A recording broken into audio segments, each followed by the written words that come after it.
I moonlight as a host at a VIP lounge, and I accidentally sent a shirtless thirst trap to the campus heartthrob. After I quickly deleted it, he started acting really strange. He was suddenly all touchy-feely with me, always looking for an excuse to hug. He insisted on squeezing into the same bed with me at night. And on Valentine's Day, he wanted me to enter a kissing contest with him. Something was seriously wrong.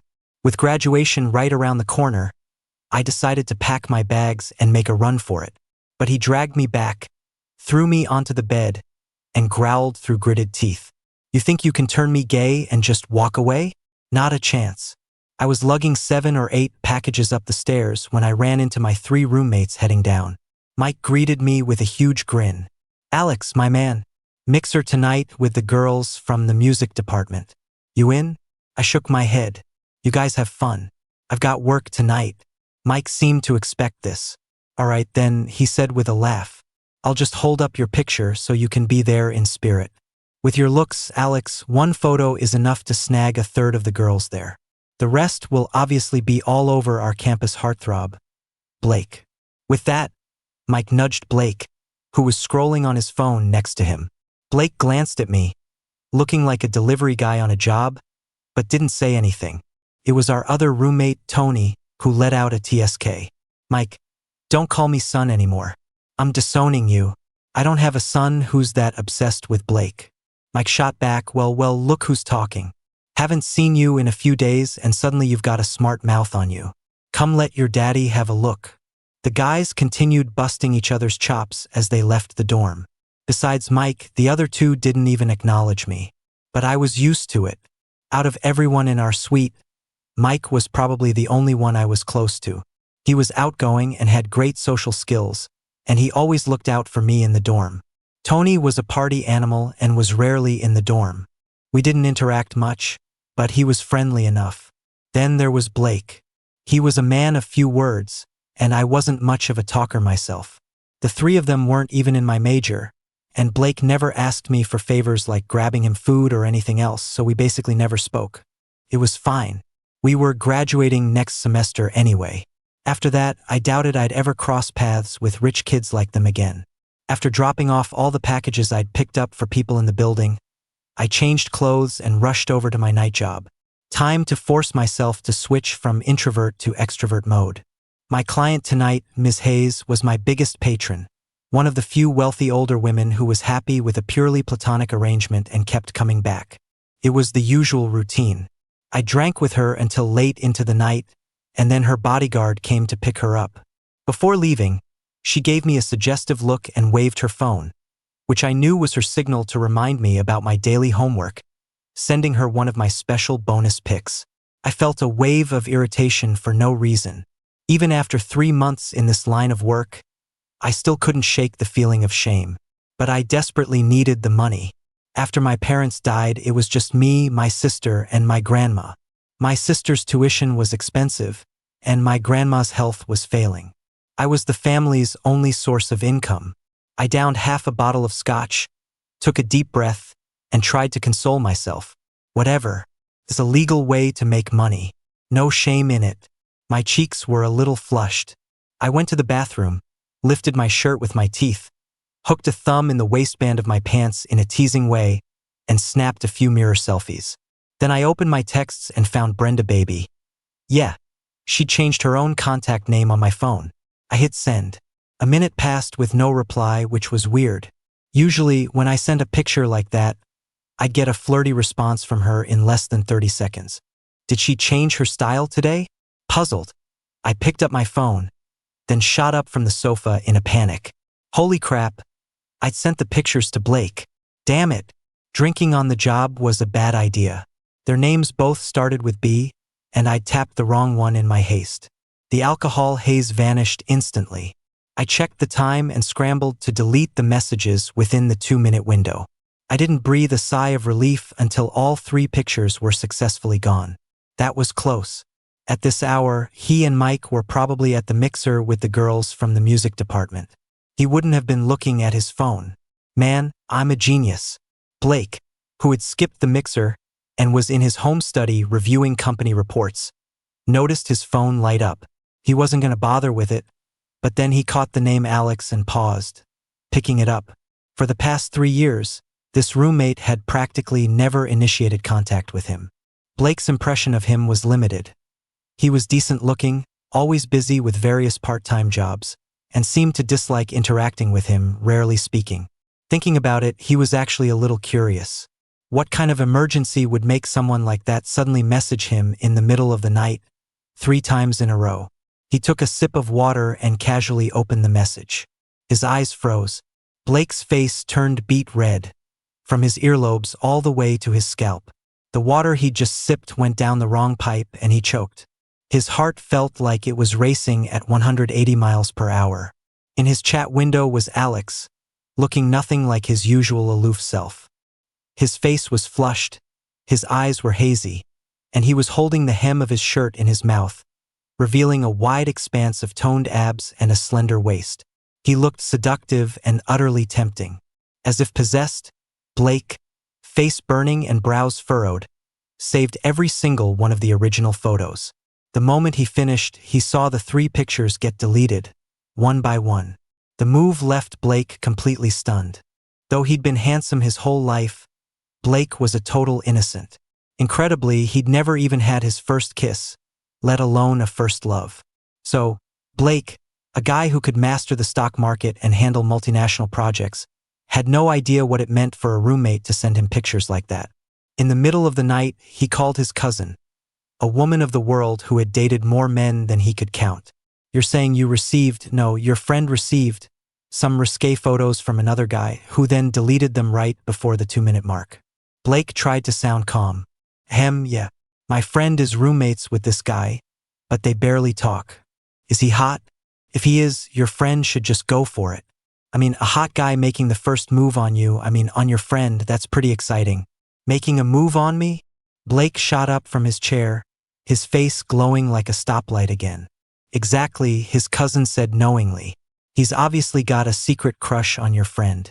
He sent the pics on purpose to seduce him, then deleted them right on time. It's classic playing hard to get.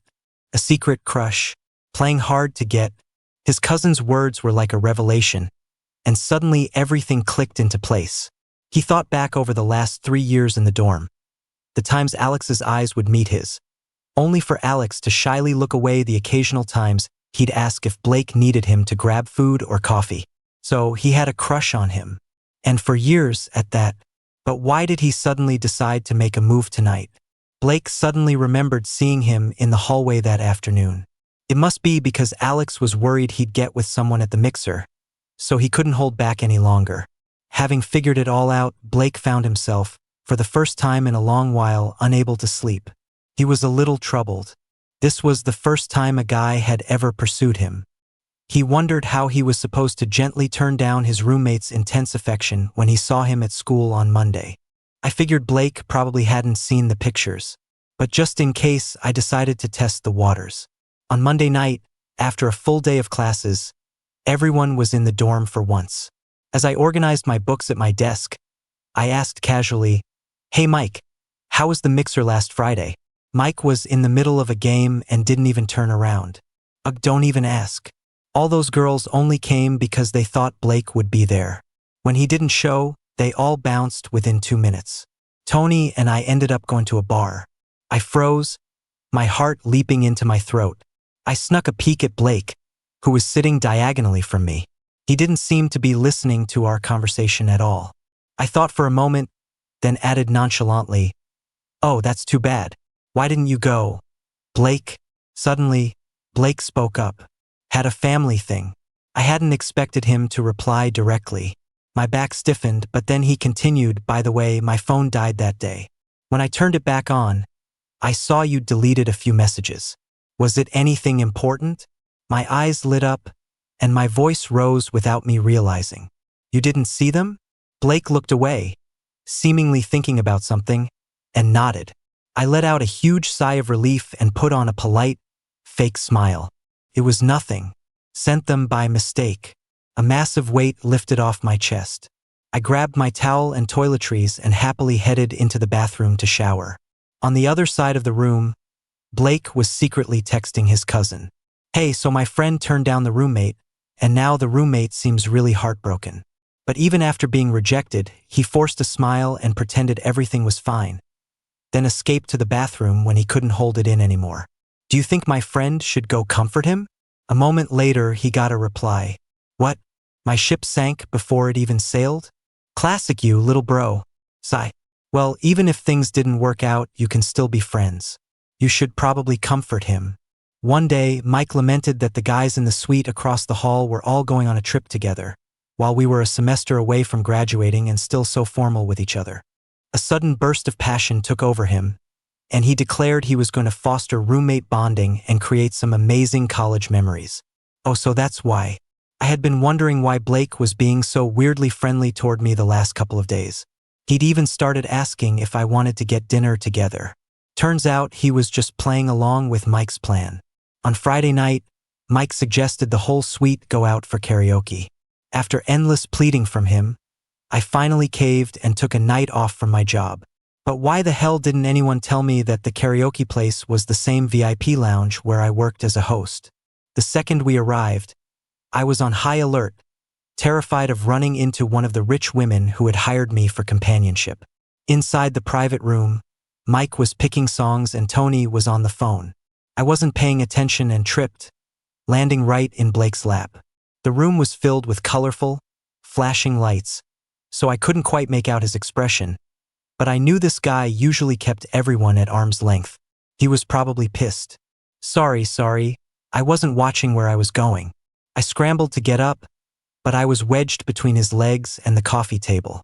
The more I struggled, the more stuck I became, ending up just squirming around on his thighs. I heard a voice right by my ear, tight with frustration. If you don't want to get up, then just sit still and stop squirming. Who wouldn't want to get up? I just couldn't get any leverage. I was about to argue when Tony, having finished his call, turned and saw us. His eyes went wide. Whoa, when did you two get so close? What is this, are you guys a thing? Or is this just some straight guy shenanigans? Mike saw it too and grinned knowingly.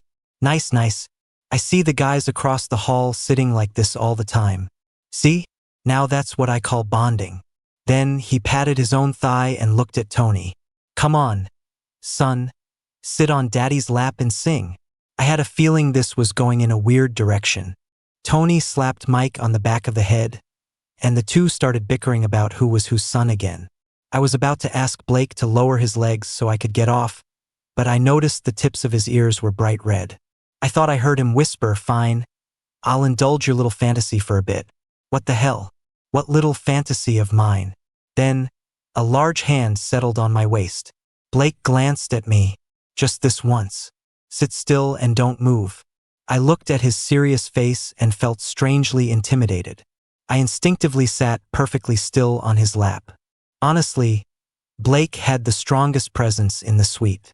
Mike had told me that when Blake was just 16, he was already leading teams in international negotiations for his family's company. So when his tone dropped even slightly, I got a little scared, afraid of making him angry. We were so close to graduation, it wouldn't be good to end things on a bad note. A strange harmony settled over our dorm. But I didn't have time to dwell on it, because my client, Ms. Hayes, had recently gotten into cosplay. I stared in silence at the contents of the delivery bag in front of me. Cat and bunny ear headbands, a small bell collar, and some weird little animal tail props. I picked up one of the small, fluffy balls. I wasn't sure what animal it was supposed to be, but it was stretchy and could be pulled long. I tugged on it in my hand, but the thing seemed to have a mind of its own. It suddenly shot out of my grasp and vanished from my sight. Crap, my world went dark. If anyone found this, my reputation would be ruined. I frantically started searching the dorm. It wasn't on or under any of our 4 desks. Did it fly onto one of the beds? I quickly climbed up to my own bed. Nothing. Then Mike's and Tony's. Still nothing. That only left Blake's. With the dorm empty, I took a deep breath and climbed onto his bed. Wow, that tail could really fly. It had landed perfectly on a piece of clothing next to Blake's pillow. I quickly snatched it up, but a voice suddenly boomed from the doorway, making me jump. Alex, what are you doing on my bed? Sweat instantly beaded on my forehead. In the span of a second, I came up with a dozen excuses.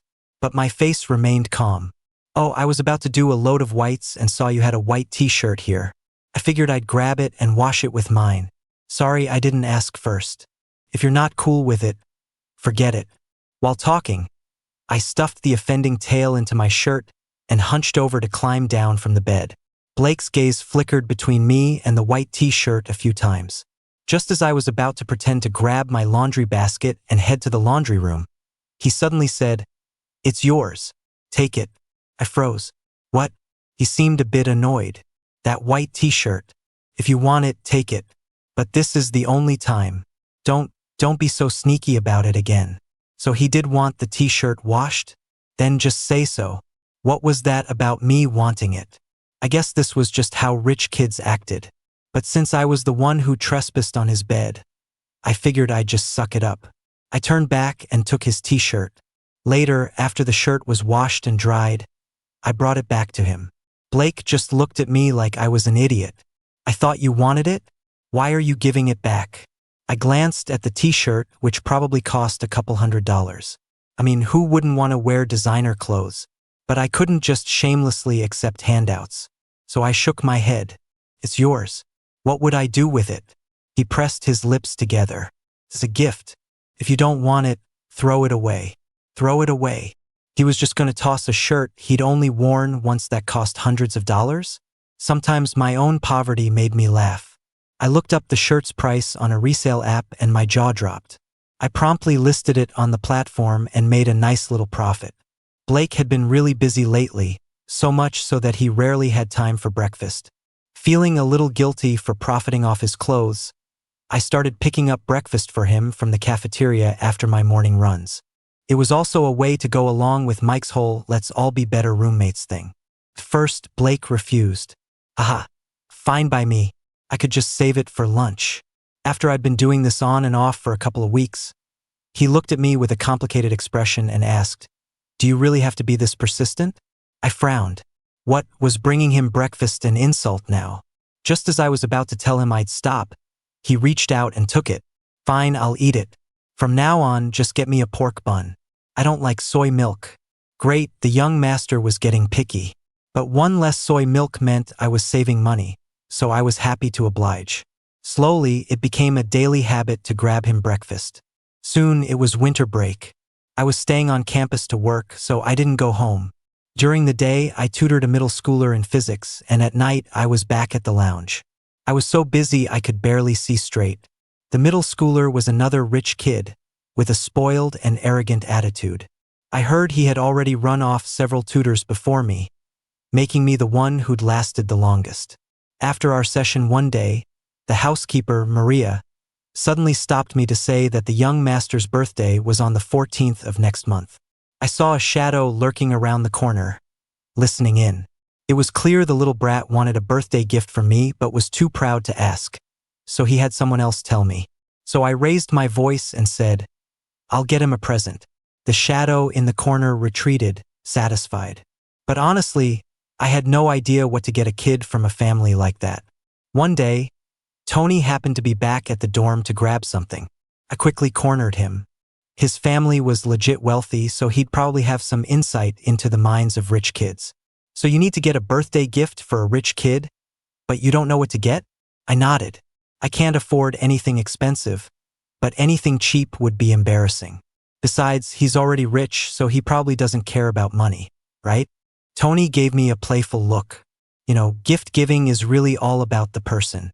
If the person receiving the gift likes you, they'll love whatever you give them. If they don't, it doesn't matter how much you try to cater to their tastes. It'll be a waste. So, you're saying I have to figure this out on my own? Hey, it's the thought that counts, he said, patting my shoulder. You could do something special, like send some flowers first, then create some kind of shared memory. It won't cost much, but it can be really touching. The more he talked, the weirder it sounded. Why does this sound like you're trying to woo a girl? He laughed. You're asking me because you want to confess on his birthday, right? I felt my face flush. Great, that was useless. I told you it was a guy's birthday. Why would I be confessing anything? He gave me a long, meaningful look and then left. At a year-end gala for elite families to network, Tony, who rarely attended such events, made a surprise appearance. He pulled Blake out onto the balcony and dropped a bombshell. "Blake, Alex is going to confess to you on your birthday next month." Blake choked on his wine, losing his composure for a moment. He tried to act calm. "If you've lost your mind, go see a doctor. Don't have a breakdown in front of me." Tony wagged his finger. "Don't doubt me. Alex told me himself. He even asked me what kind of birthday present he should get for you." "He specifically said the gift was for my birthday?" "Well, no. He said it was for a rich young master. But the only rich young master he knows whose birthday is next month is you. He was probably too shy to say it outright, thinking I didn't know about you too." After that night at the karaoke lounge, Tony, a veteran of the dating scene, had sensed something was up. There was no way the famously aloof Blake would let someone sit on his lap, especially not another guy. So after they were done singing, he had privately asked Blake what was going on. Blake hadn't mentioned the photos, only that Alex had a crush on him and that he had turned him down. Tony had been skeptical at first, but after seeing Alex bring Blake breakfast and even do his laundry, he was completely convinced. He was living with a gay guy. After all, that's not how normal straight guy friends act. Tony felt a little sorry for Alex. Liking an emotionless ice block like Blake had to be tough. So this time he decided to give Alex a helping hand. And after hearing what Tony said, Blake's mind was reeling. He hadn't expected Alex to be so persistent. His cousin had mentioned that some obsessive admirers might have a fetish for personal items. If they couldn't have you, they'd collect your personal belongings to soothe their longing. Blake hadn't thought Alex was that kind of person, but the very next day, he saw Alex sneak onto his bed and cradle his t-shirt like it was a priceless treasure. He was deeply shaken. He figured he might as well let him have it as a sort of comfort. But he never imagined Alex would keep trying to win him over, not just by getting him coffee, but also by waking up early every single day to buy him breakfast. Blake felt a storm of complicated emotions toward this roommate who was silently doing so much for him. His mindset and feelings were quietly shifting in ways he hadn't even noticed himself. He stood on the balcony, the wind messing up his hair, his thoughts in a jumble. What should he do on his birthday? Should he reject him again? But he didn't seem to dislike him. Then should he say yes?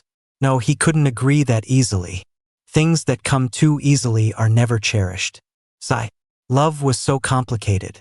To handle the moody and eccentric little rich kid I was tutoring, I subtly found out that he had a favorite band. He had to keep his passion for music a secret because his parents disapproved, and he was intentionally flunking his classes to rebel against them. Coincidentally, this band was signed to Ms. Hayes's company. While she was still fond of me, I swallowed my pride and asked her for a signed, collector's edition album from the band. During the spring festival, Mike sent me New Year's greetings. When he found out I was staying on campus all by myself, he enthusiastically invited me to hang out. It just so happens that Valentine's Day is Blake's birthday. Come on out, it'll be fun. It really was a coincidence. The kid I was tutoring had the same birthday. I couldn't resist Mike's repeated invitations, and then Blake himself even texted me, asking me to come to his birthday party. So I agreed. On Valentine's Day, I gave the kid his present. Seeing the excitement and joy in his eyes, I struck while the iron was hot. Your parents don't want you playing music. If they find out I bought you this, I'm dead.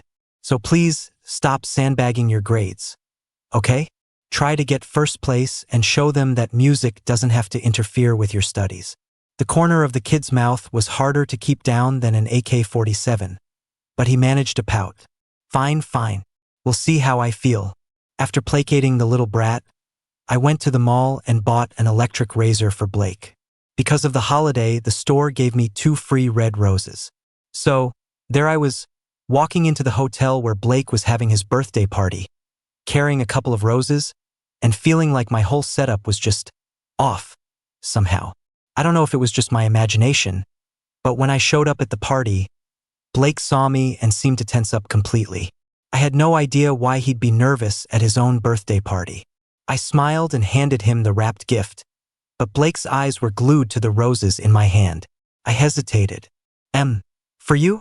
Blake cleared his throat with a fist to his mouth. What's a guy gonna do with flowers? Oh, okay, I'll just toss them. That made sense. It would have been weirder if he'd actually wanted them. I was looking for a trash can when he suddenly snatched the roses from my hand. His expression was cool. It's a waste to throw them away. I'll just hold on to them for now. Fine, he was the birthday boy. Whatever he said goes. I looked around the party. It was on the hotel's rooftop terrace, and the whole setup screamed one thing: money. Rich people, man. Besides my 3 roommates, I didn't know a single person there. I felt completely out of place. As I was searching for Mike, I noticed Tony talking to a beautiful woman. I don't know what they said, but she kept looking over at me and Blake with this knowing, almost motherly smile. It was kind of creepy. I tapped Blake's arm. Who's that with Tony? Blake was distracted. My cousin. Your cousin's weird. She keeps staring at us and smiling. Don't worry about it. She was born with a resting smile face. Fine, whatever you say.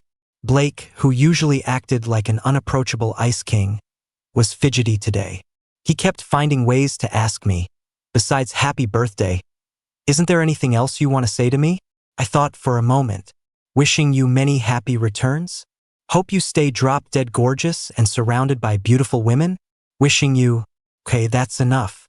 Thanks for the good wishes. Blake didn't look too happy. I didn't know him that well to begin with, and I'm not great at these kinds of social events. So after eating a few more pastries, I decided to leave.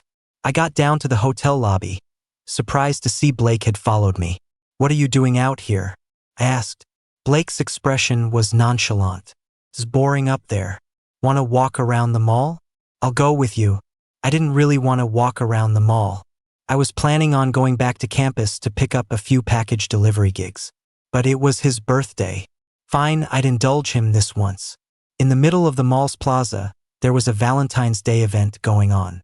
I wasn't interested and was about to walk around it when I heard the host's enthusiastic shout. The first place winner will receive a $2,000 cash prize, plus a deluxe dinner for 2. What? $2,000. I grabbed Blake and sprinted back, jumping and waving my hand. Sign us up. I want to sign up. For some reason, Blake's ears turned bright red, and he tried to pull my hand down. Why are you entering this? If you want money, I can give it to you. I frowned, annoyed. Only an idiot turns down free money. Your money is yours, what would I want it for? Blake gritted his teeth. So this is what you were waiting for. Alex, you've got some serious nerve. What the hell was he talking about? What was so nervy about trying to win $2,000? It wasn't until Blake and I were standing on stage with 7 or 8 other couples that I realized what I had signed us up for. A Valentine's Day couples kissing contest. The winners were the ones who could kiss the longest. My vision went black. I raised a trembling hand. We'd like to withdraw. The host shook his head with a wide smile. Don't worry, we don't discriminate against same-sex couples here. You two are welcome to participate. I shot a desperate look at Blake. I don't know what kind of internal struggle he went through, but he looked surprisingly calm. His gaze on me, however, was dark and intense. Don't worry, I'm definitely getting that $2,000 for you today. But I didn't want it anymore. I turned to run, but Blake grabbed my arm. Just as the host yelled begin, a hand cupped the back of my head. The next moment, Blake's lips were on mine. Fireworks exploded in my brain. My friggin' first kiss.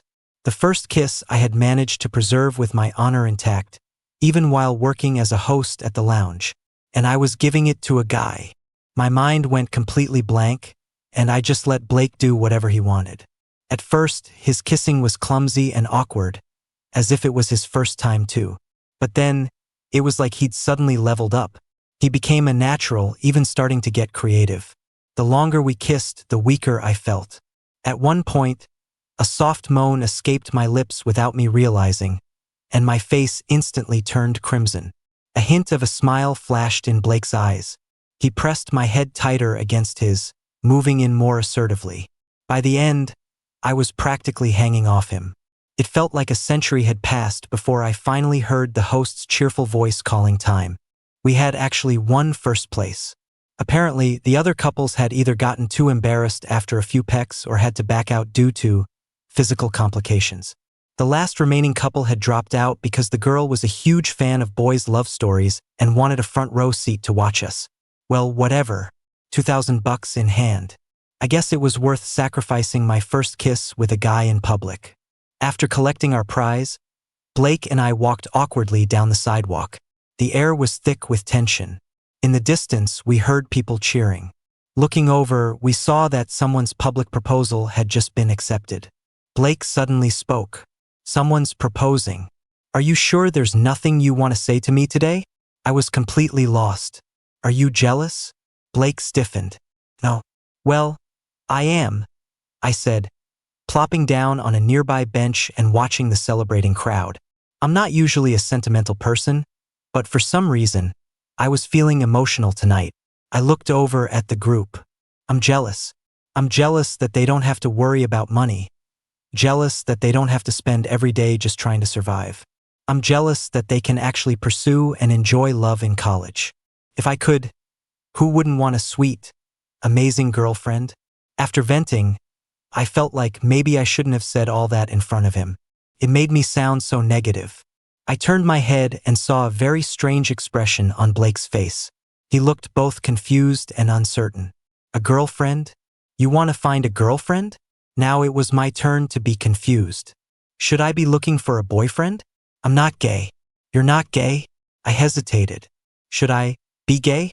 His fists clenched abruptly, but he forced a smile. Then why did you give me roses? They were free from the store if you spent over $50. I even pointed to the storefront, where a pop-up sign clearly stated, spend $50, get 2 roses. Spend $200, get 9 roses. In that moment, I felt like his entire expression just shattered. The mood suddenly turned heavy. I'm not great at comforting people, so I just sat there quietly beside him. A group of skateboarders zoomed past, and one of them skidded to a stop and rolled back. Mr. Anderson, what are you doing here? It was the kid I tutored. I was surprised to see him. Aren't you supposed to be having dinner with your parents? What are you doing out skateboarding? Don't ask. It's not the first time they've bailed on me. Getting your gift today was already the highlight of my day. I nodded, about to give him the standard parental lecture about being safe, when the kid exclaimed, Blake, what are you doing with Mr. Anderson? Well, what do you know? I guess all rich families run in the same circles. These two, born on the same day of the same month, actually knew each other. Blake didn't respond to him, just looked at me with a complicated expression. When you said you didn't know what to get for a rich young master whose birthday was this month, you were talking about my cousin. I didn't understand what was going on, but I nodded honestly. At that moment, Blake's expression looked like the world was ending. He covered his eyes with his hand and leaned his head back against the bench. After a long pause, he managed a strained smile. Great. That's just great. The kid saw that Blake wasn't doing well and gestured to me that he was taking off. That left me sitting there beside him, as still and silent as one of those stone lions in front of an old mansion. Why did you get me coffee, do my laundry, and buy me breakfast? He asked suddenly. The answer came out automatically. We're roommates. We're supposed to help each other out. Another long silence. My mind started to wander, and thinking back on what he'd just said, a jolt went through me. I looked at him cautiously.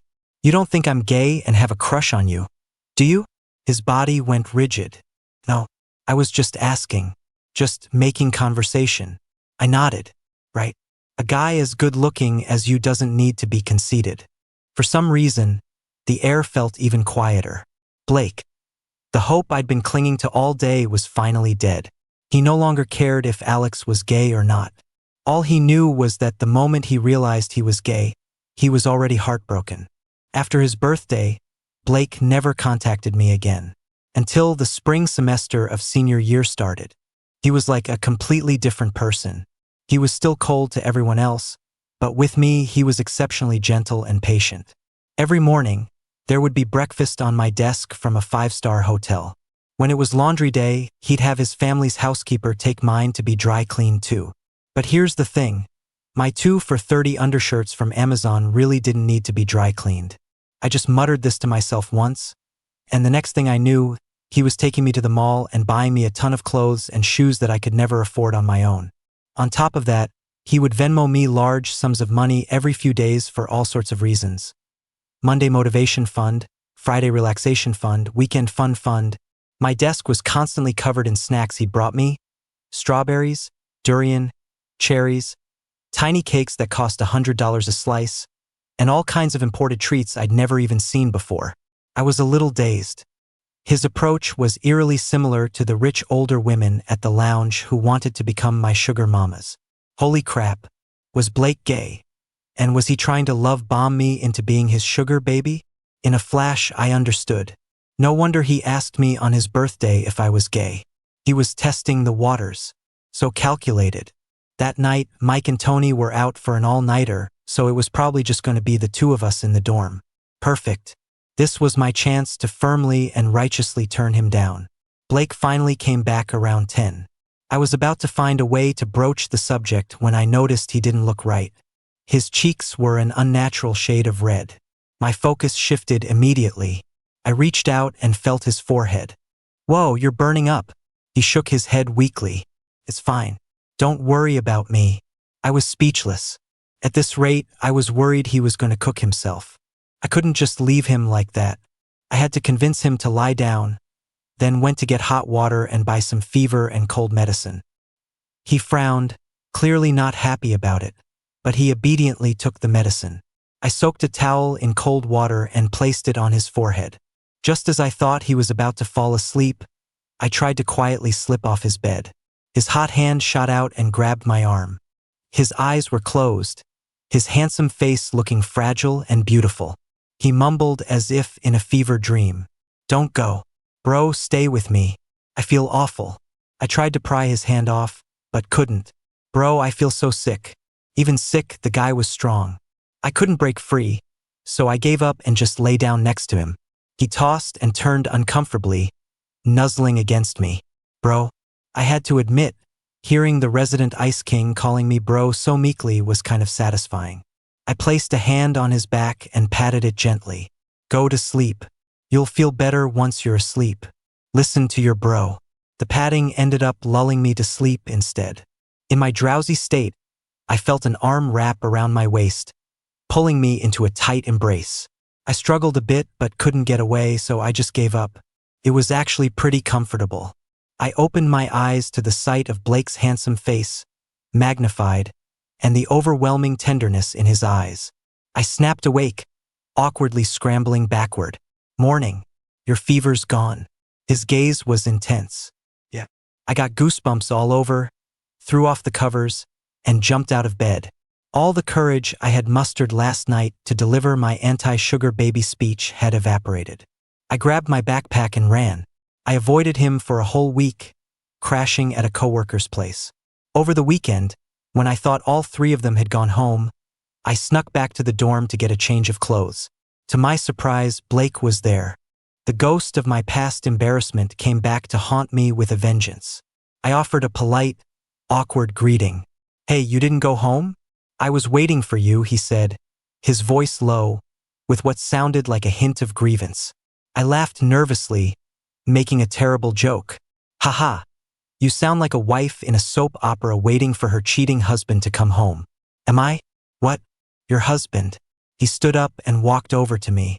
It was only then that I realized he was a few inches taller than me. He lowered his head slightly to look at me. Alex, I've tried everything the Dating for Dummies playbook taught me. Why don't you like me yet? My heart skipped a beat. If I still didn't get what he meant by now, I was a complete idiot. I felt helpless and tried to brush it off, but he lowered his head and rested it on my shoulder. So unfair. You were the one who tempted me with those pictures first. And now I'm gay, but you're straight. I honestly don't know what to do anymore. These days you've been avoiding me have been miserable. I think about you constantly. Just give me a try. I have no dating experience, so I'm easy to fool. Plus, I'm rich and good-looking. I also have an older brother, so there's no pressure on me to carry on the family name. You have nothing to lose by being with me. Please just give me a chance? For a shameful moment, my heart fluttered. Then I rejected him as gently as I could. I'm sorry, I'm not into guys. He didn't move. After a long moment, he finally lifted his head and slowly turned away. Okay. After that day, the tables turned. I rarely saw Blake in the dorm. Even Mike noticed something was wrong. He thought Blake and I were fighting and wanted to organize a get-together to break the ice. But Blake just shot him a cold glance. If you're that bored, my family's factory in Africa is hiring. I can have you shipped over. Mike immediately shut up. With graduation approaching, everyone was busy looking for jobs. I had already received an offer from a company in my hometown and was planning on quitting my job at the lounge.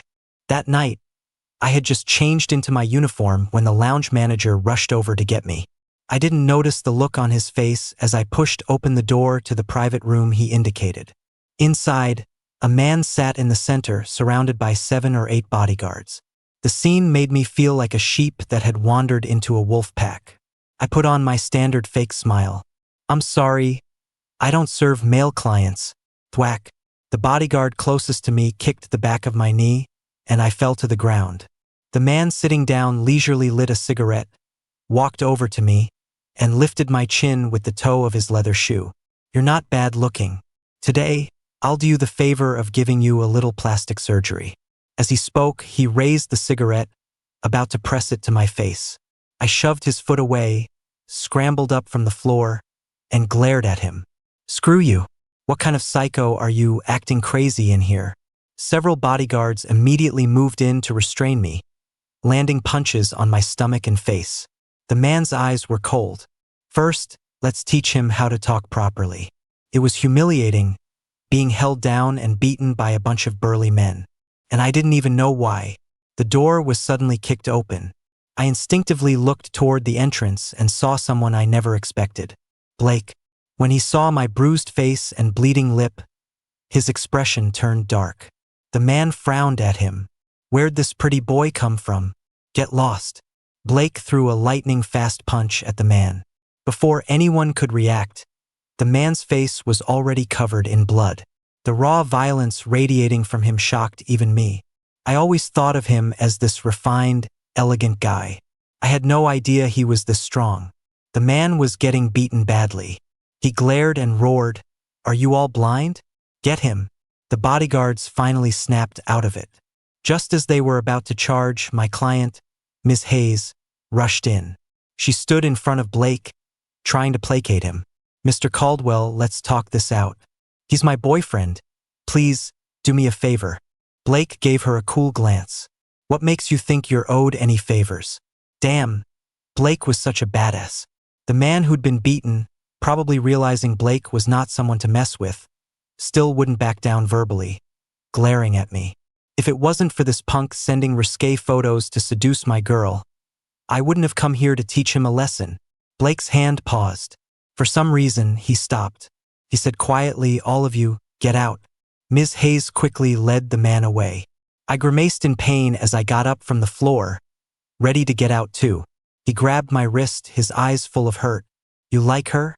After an incident like assaulting a customer, even though I wasn't the one who did the assaulting, I was fired.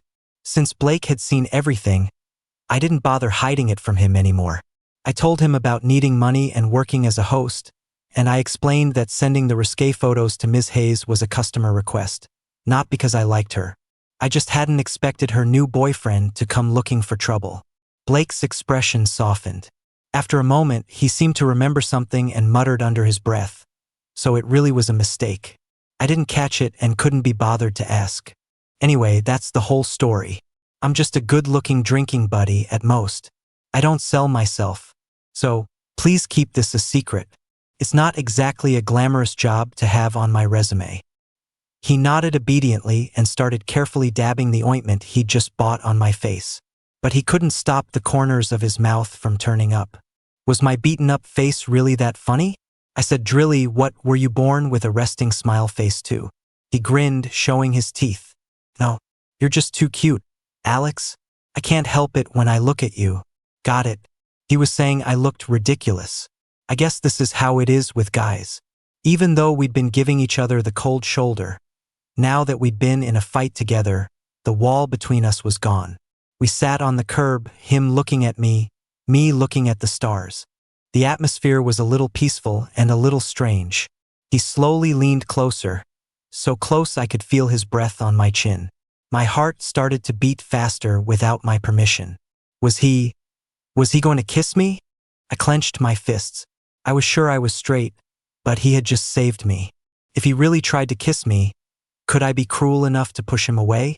My mind was racing as his hand came up to cup my neck.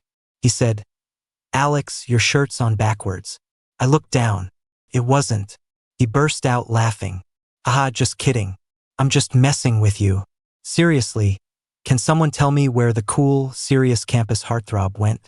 I closed my eyes and forced a laugh. "Ha, you're hilarious." He pushed his luck. "Then you should date me. I've got even funnier stuff to show you." Hard pass. Pass denied. Unsubscribe. Unsubscribe failed. I'm straight. I used to be, too. So, Blake and I weren't giving each other the cold shoulder anymore. His daily routine of buying me breakfast, bringing me snacks, and Venmoing me money started up again like clockwork. When Mike and Tony found out that Blake was pursuing me and I was refusing to give in, their eyes bulged. "This is shocking the whole family. Blake is actually gay. The heartthrob of Westwood University likes guys? Damn. The girls are going to be devastated." I guiltily buried my head in my book, trying to make myself invisible. But of course, that was when Blake walked in excitedly with a shoebox and placed it on my desk. His voice was gentle and patient. "Don't sit so close to your book.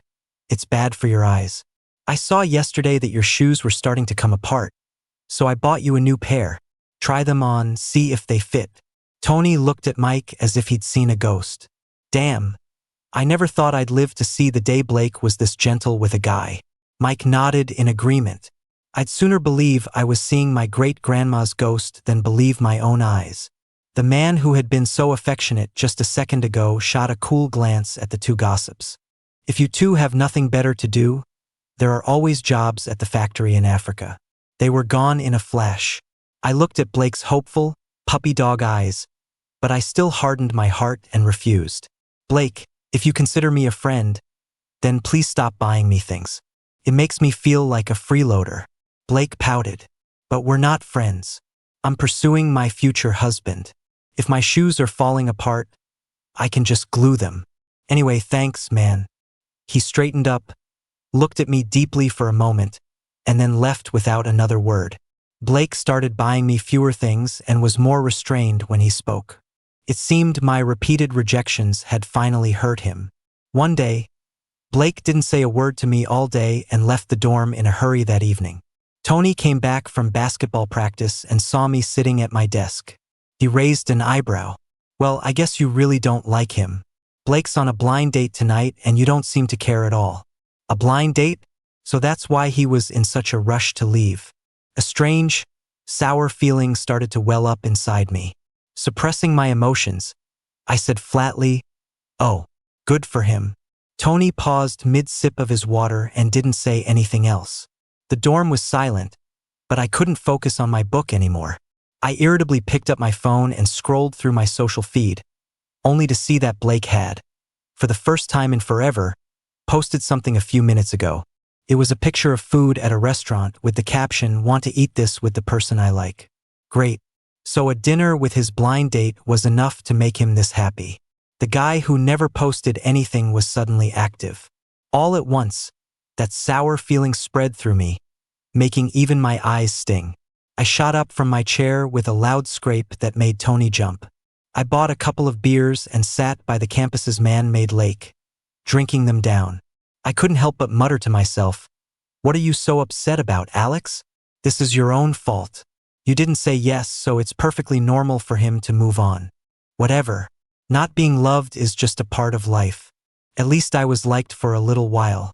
I should be grateful. You'd be satisfied with that?" Blake's voice suddenly cut through the air. I jumped, looking up in a panic. He walked over slowly and crouched down to look me in the eye. "Don't be satisfied with being liked for a little while. You can be greedy. I like you. Every day, I like you more than the day before. And I only like you. If you just take one step, I'll walk the other 99.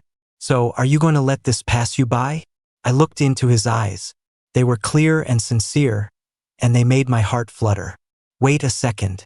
That was Tony's idea to make you jealous. There was no blind date. Then your post.